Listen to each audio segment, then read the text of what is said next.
I feel like I always knew that I wanted to do theater. I have always loved performing, trying to get everyone's attention and singing and dancing and doing skits for them. When I was 7, I wrote in my journal every job that I wanted to do, and I wrote movie star, pop star, dancer. And I was like, I have to pick right now. And I decided, oh, let me pick movie star, because if I'm an actor, I can also sing and dance. Clearly, I did not know what Broadway was, but my favorite movie was Mamma Mia, but I was heavily influenced by Selena Gomez in Another Cinderella Story and Miley Cyrus doing Hannah Montana. I started dance when I was 3 because my mom was a professional dancer, but I didn't do it very much, just like once or twice a week. And when I told my mom I wanted to be an actor, she put me in one day theater workshop. We played the taxi game and I loved it. And so my mom was like, okay, I'm going to sign you up for a musical. So I did Annie. And I kept doing musicals and plays for a few years. And then my mom was like, okay, she still likes this. I'm going to drive you an hour away to take film classes at this film place that trained Selena Gomez and Demi Lovato and Madison Pettis and all of the girls that are from Texas. So I did that for a couple years and I kept doing musicals and plays as well. And then when I was like 14, 15, I told my mom, okay, I think I'm gonna stop taking film classes because I think I just want to focus on theater, because by that point I obviously knew what Broadway was. And I was like, obviously that's perfect. I get to act, sing, and dance all the time instead of just hopefully booking some kind of movie where I get to sing and dance into. When I was in my first musical, I started kind of going into voice lessons as well. And I had a lot of really bad voice teachers, honestly,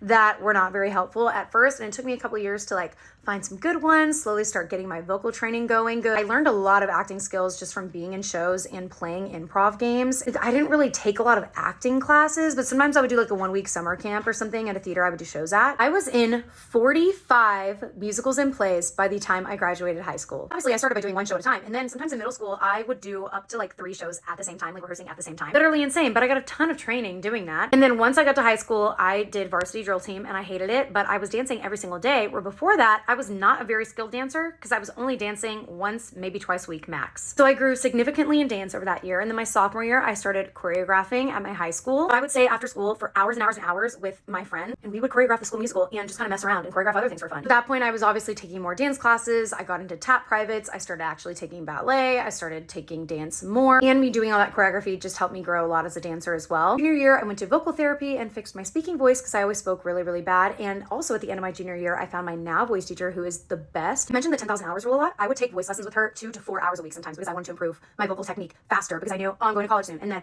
oh, I'm only here for the summer. We need to take more in-person lessons. I started auditioning for professional shows when I was 16. I booked one my senior year of high school when I was 17, turning 18. And I went through the whole college audition process and I auditioned for 29 musical theater programs. I got into a few. I picked a school. 2020 happened. I did not get to visit any schools. I went to that school for like a few days and then decided to leave because if I left after a week, I didn't have to pay any tuition. Then I went to Missouri State University, where I ended up graduating with my BFA in musical theater. Most of my summers between school, I did some professional work, and I also booked my first national tour, which I was on for the last 9 months. And now I'm back 1 year post-grad, and I am moving to New York City in 2 days. That's a very quick recap of my journey as a musical theater performer to now.